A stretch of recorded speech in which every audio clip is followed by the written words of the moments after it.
The second process in mindfulness-based eating awareness is an awareness of enjoying our food. Another way we can describe this process is developing our inner gourmet, because we're becoming aware of enjoying our food fully and truly in the present moment.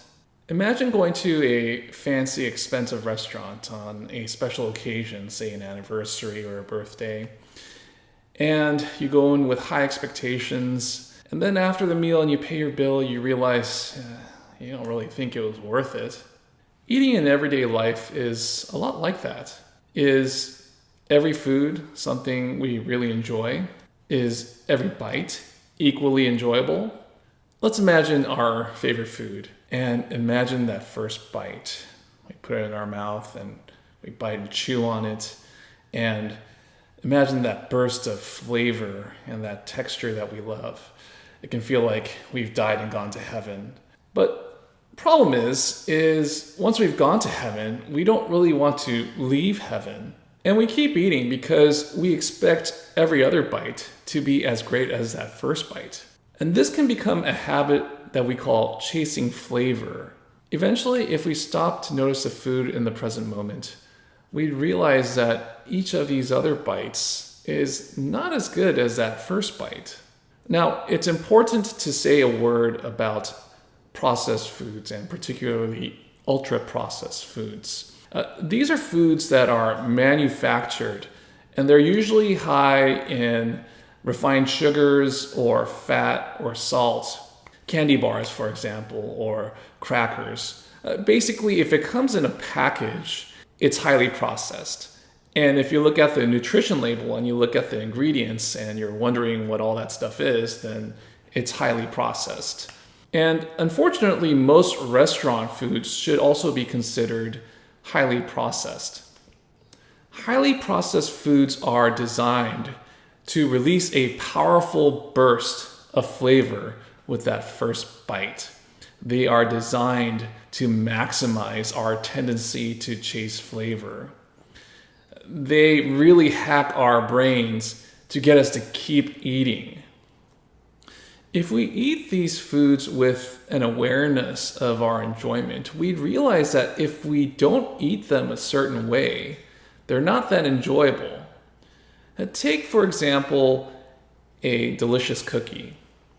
Now, the way you're supposed to eat it is you're supposed to take a quick bite, start chewing immediately, and swallow, and then you repeat and you repeat. But if you were to take a bite and hold it in your mouth and avoid chewing it, and you try to eat it like a popsicle, it would become pretty unpleasant pretty quickly.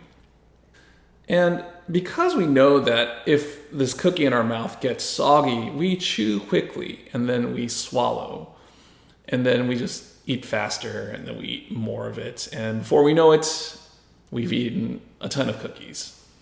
In contrast, think of a delicious apple.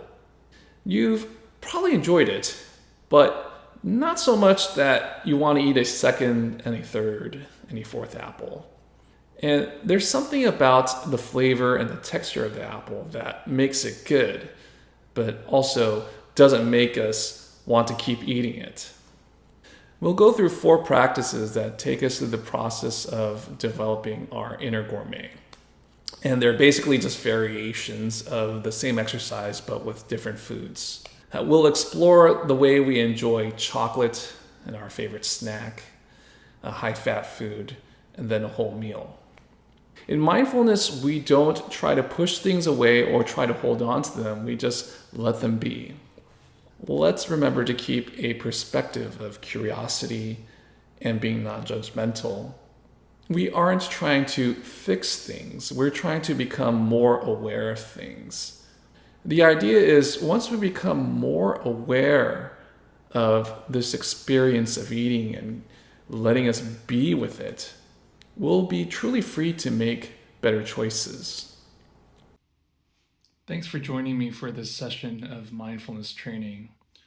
Check out the other sessions as well, and also the companion resources that I've put together to help you explore and enjoy the benefits of mindfulness.